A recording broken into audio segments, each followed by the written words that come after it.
It's the Get Foxy show.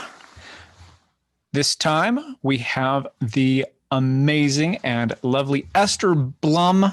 Thank you, Esther, so much for taking the time to be with us today. You are an integrative dietitian and a high performance coach. How in the heck did you kind of get into this and discover those were your strengths?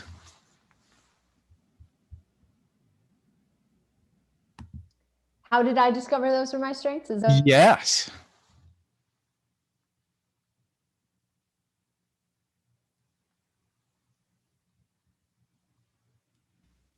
So sorry about that. Oh, no worries. Are you there? Okay, I lost connectivity, but I closed all my windows, so that may be that should improve connectivity. Sometimes if I have windows open and we're all remote learning, it throws everything off. So I'm so sorry about that. Not a problem. I should be good now. This is the magic of being live. Okay. So to repeat the question, okay. You're an integrative dietitian and a high performance coach. So how did you kind of find your strengths and fall into this profession? I fell into it. I was really born into it, Terry. I came from a long line of doctors. My grandfather was one of the first graduating classes of NYU Medical School. And he was an ears, nose, and throat surgeon. He actually took my tonsils out in the operating room in his house in Brooklyn with my grandmother putting the mask over my face. So that's a whole, that's a whole other story. And then it was pretty cool. And then my father was a dermatologist. My mom was a nurse. We had pharmacists in our families and just lots of medicine in my blood. And so I knew I loved the science. I was really drawn to it and had like really good science teachers, but I was not attracted to medical school. I didn't want all the physics. And so nutrition undergrad is pre-med minus the physics. Most people don't realize that, how intense the education is. But so I did it. I gritted my teeth through it. I hated inorganic and organic chemistry. But once I got to biochemistry, I was like, I'm home, this is great. And so I stuck it out and started my work with really serving underprivileged communities with the WIC program. I eventually got my master's degree and went and worked in hospitals. Beth Israel in Manhattan, I was there 4 or 5 years. And then after that, really realized I didn't feel like I was making enough difference treating people who'd had heart attacks who were 85 years old and giving them 5 to 10 minutes of diet instruction without any follow-up, any accountability, any structure really. I was kind of just like, these are the foods you can eat and don't eat this and then bye. And I said, I really want to reach people at a much younger age and prevent all of this from happening and give people control over their health and their genetic expression and their inflammation and their illness. So I went and got credentialed in functional medicine. And so I'm part of a really small but growing group of functional medicine dietitians in this country. So it's pretty awesome. I really love it. And I love seeing the results and working on a much deeper level. The majority, I do treat men. I have plenty of men in my practice, but the majority of people come to me are actually women going through perimenopause and menopause. And, you know, whether it's men or women, I really help fix their hormones. And men, what men don't realize is a lot of men, if they have, high BMI, if they're obese or overweight, a lot of men convert their testosterone to excess estrogen. So Rocky, you have really high estrogen levels. So we help balance those out.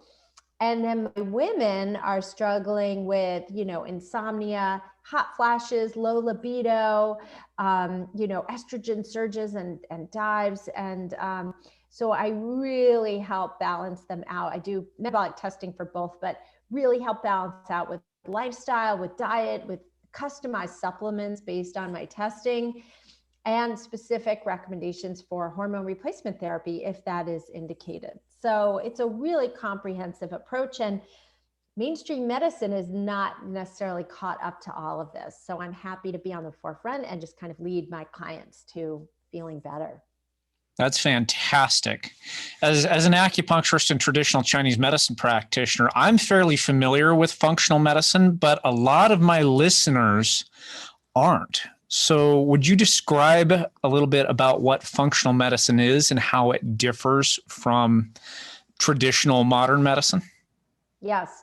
So traditional modern medicine is wonderful if you are going to the emergency room, you got a gunshot wound or you need a surgery, you need tumors removed. It's great for acute management, but it's not necessarily preventative, and it doesn't necessarily take the whole body into account. So for example, if you have something wrong with your heart, a traditionally trained cardiologist will say, here's some Lipitor and get some sleep and lose weight. And then you're sent out the door. The tools are not given to you.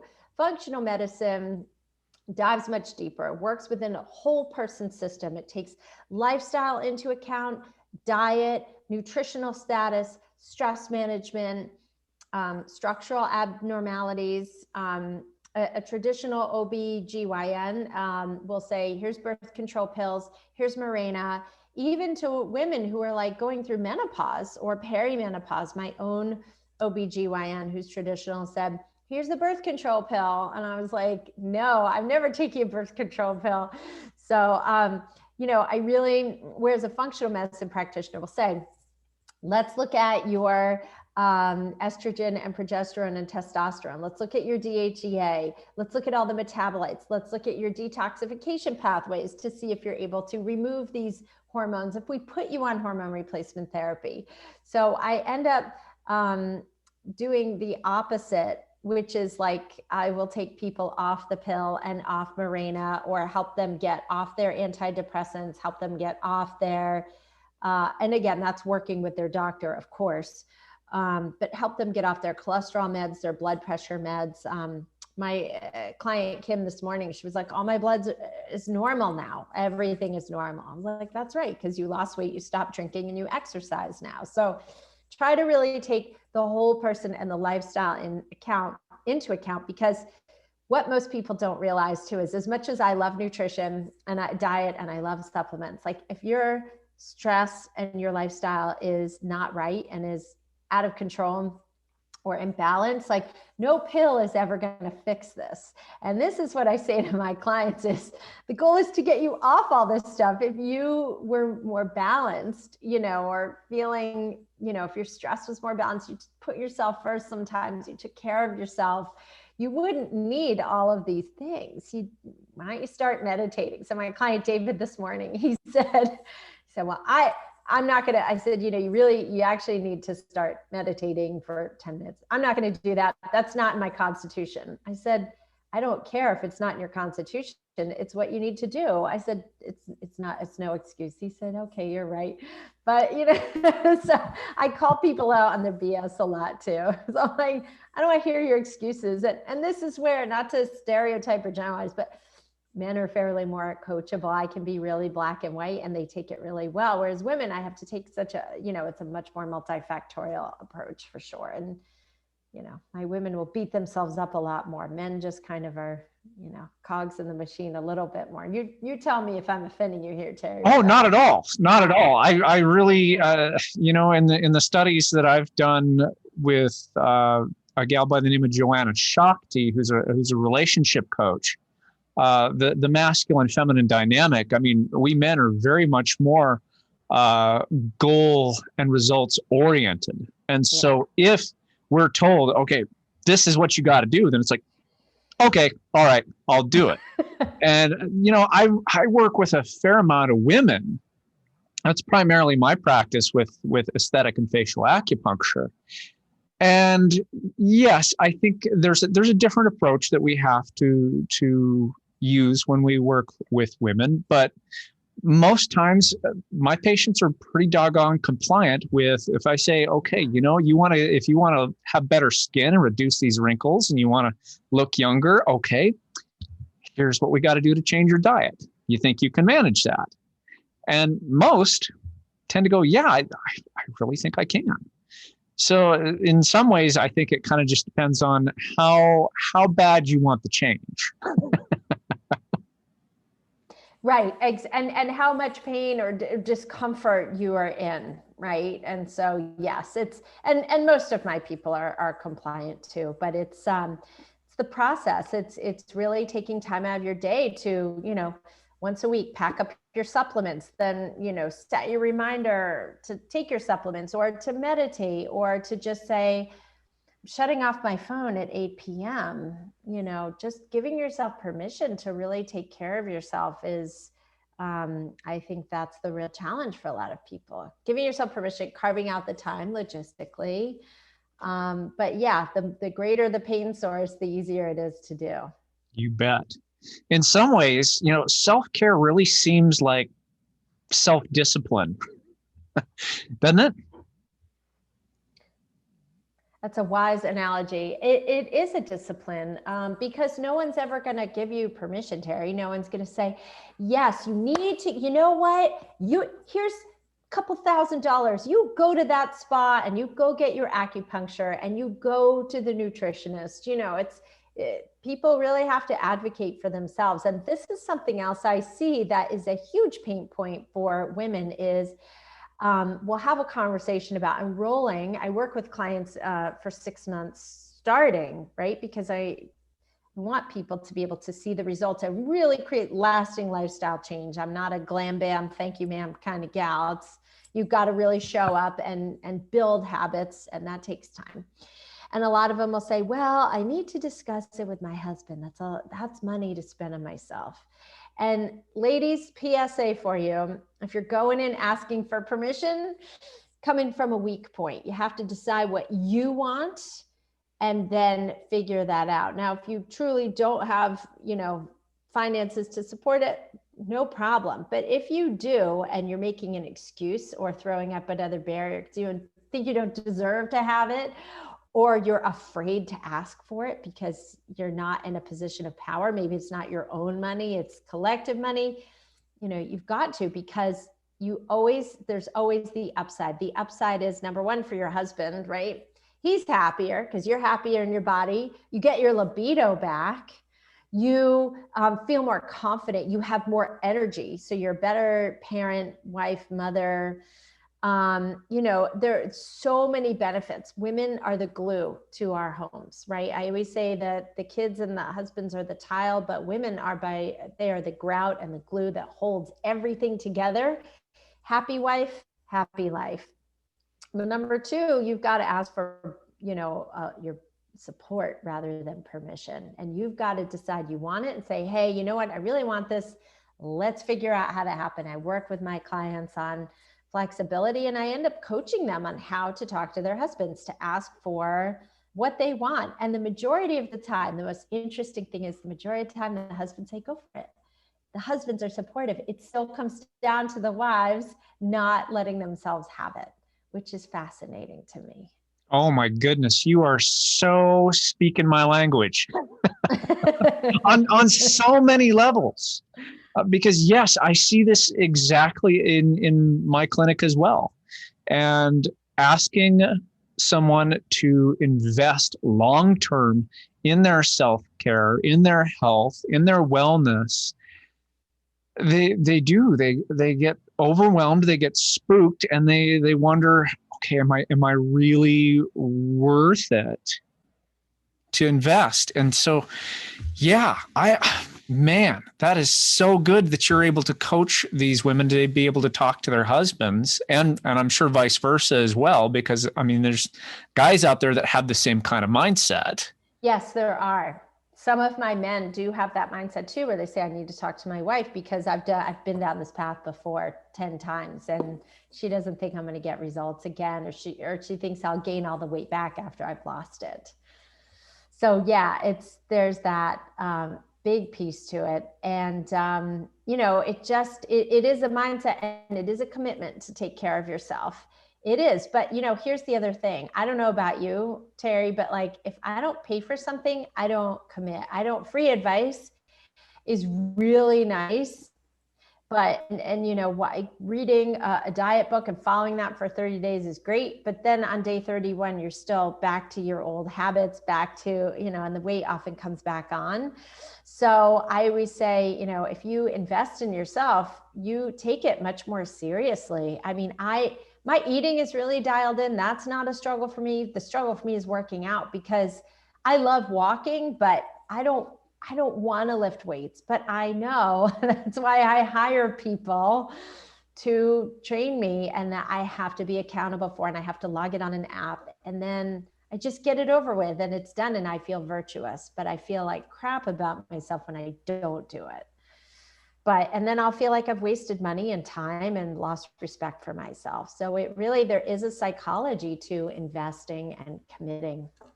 There really is. Yes, indeed. You got to have what one of my coaches would say, you got to have skin in the game. Got to have skin in the game. Yep. That's it.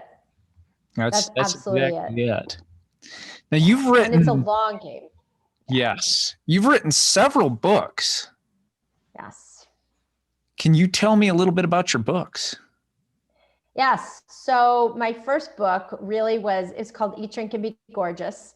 And it's inspired by, in fact, I have the cover framed right here on my desk.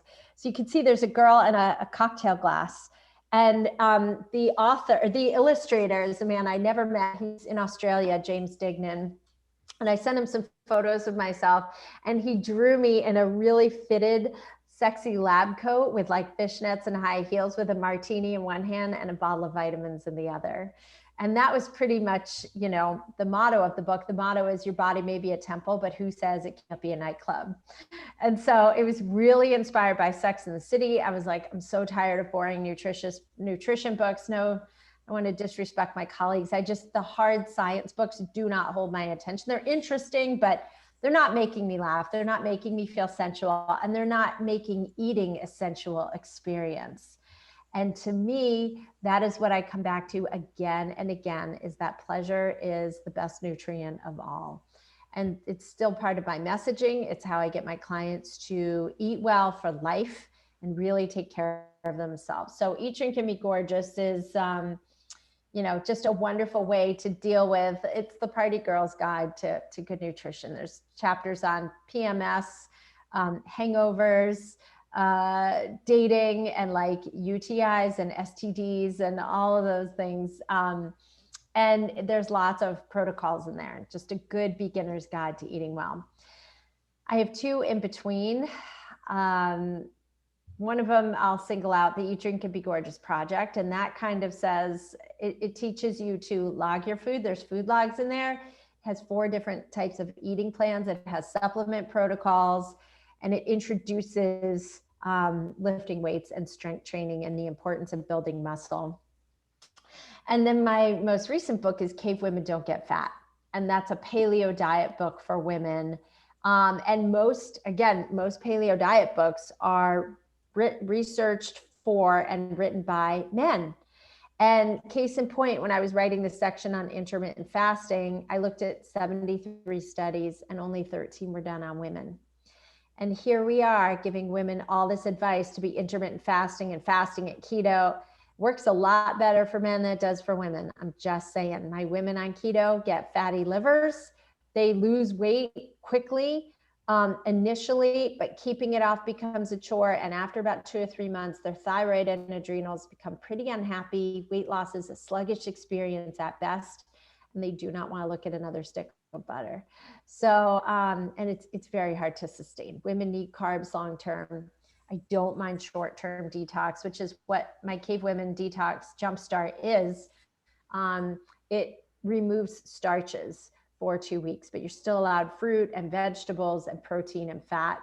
And then I slowly help people find their own unique carb tolerance, where they add in, you know, half a cup of cooked starch for a week. See if you're still getting your fat loss results. You look at your hunger, your energy cravings, and you slowly level up your carbs. So I know for me, you know, I can eat a cup to a cup and a half of cooked starch per day from like sweet potatoes or rice or white potatoes or quinoa, and still have the exact same body composition. I can have a piece or 2 of fruit and like lots of veggies. That's my own personal cocktail, but I help people find their own unique cocktail, eating a protein-rich diet, and really helping women stay lean, support hormonal function throughout the years. That is brilliant, Esther. I mean, again, you are just absolutely speaking my language. This is one of these things where I tell my patients, it really becomes key that you start paying attention to what you eat, how you eat it, and how it makes you feel. And when you talk about, making eating sensual and pleasurable, and then paying attention to how those foods interact with your body and how your energy's feeling afterwards. This is such good and powerful stuff. So I am so glad that you are here and doing this work for people. Thanks. Me too. I feel really lucky that this is what I get to do.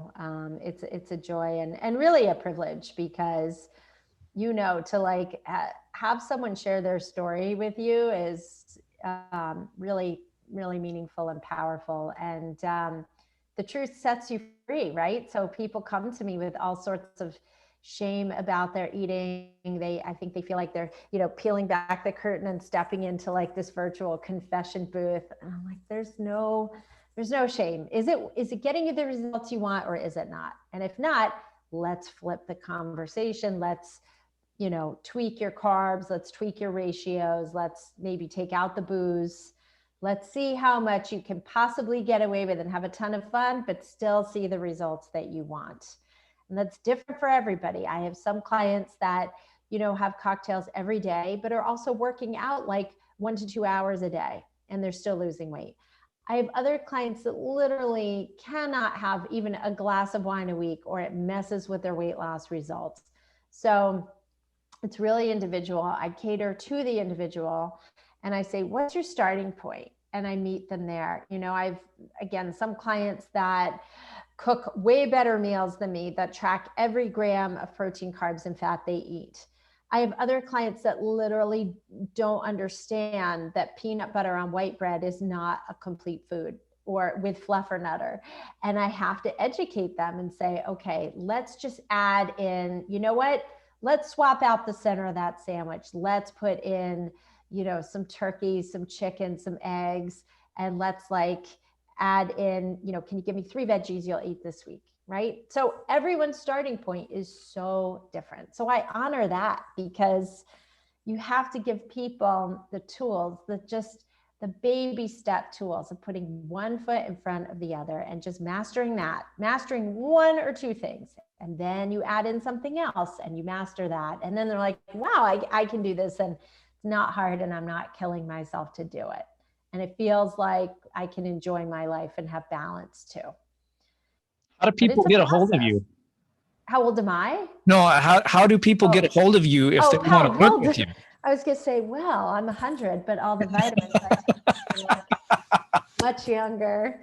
People can go to my website, estherblum.com. When you sign up, you get ebooks from me. I love to give out information. On Instagram, I'm at Gorgeous Esther. And I'm also offering, Terry, I have opened up my calendar for 6 of your people. You know what? I'm going to open up to 7. 7 of your listeners can get a one-on-one 30-minute complimentary consultation with me, where they will come away with 3 customized tools to help them reach their goals. So everyone's recommendations on these calls are different. I really customize them to the individual, but it will really give them the tools they need to get a jump start on whatever their health goals are. So to do that, you go to estherblum.com/call, CALL, and you can get into my calendar. And I've got some super exciting invitation-only opportunities happening right now behind the scenes. So I'm happy to extend that to your people. Fantastic. I will put that link in the show notes, ladies. So check out Esther's link in the show notes if you want that free call. Esther, I'm going to ask you the question I ask all my guests, and that is, what does Foxy and being Foxy mean to you? I love that question. I think it is being vulnerable and asking for help. I think those are so incredibly courageous and sexy and empowering. I even have the chills as I'm talking about it. I think just being strong and brave enough to be vulnerable and ask for help, which was always my hardest thing to do. And it's something I teach my son all the time. I'm like, when somebody offers you help, you take it. I used to refuse help. And this really bit me in the butt after having my son and like not knowing how to ask for help and certainly not knowing how to accept it and delegate. Now I am the master of delegations. I hire people. I delegate to my husband now that we're all home in COVID. I delegate to my son. And just asking for help is key, because as women, when we don't, we build up a lot of very quiet but very steadfast resentment in ourselves, and we're angry all the time, and then we wake up hating the world and we're unhappy and we have no idea why. So asking for help is key, saying, I don't know how to lose weight, or I'm really struggling to lose weight, or my hormones are so off and my doctor said this is normal for my age, and that's just the way it is going forward, or like it's all in my head. You know, we've all heard these things as women, ladies. So asking for help and saying, I know my truth. I know something's wrong in my body. I know something's not right in my body. And I'm going to ask for help to figure this out so that I feel better. I wake up energized, clear-headed, my brain fog is gone. I can lose that extra belly fat. Ask for help, be vulnerable and courageous. It will be the greatest gift you give yourself. That's what being Foxy means to me. Well, I'll tell you what, I believe you are one of the foxiest guests I have had on this podcast as of yet. So you say that to all the girls. Come on. Well, if you can believe it, our time has just flown by. Esther, thank you so much. Thank you. I really Thank appreciate you so taking the time. This was awesome. Thank you.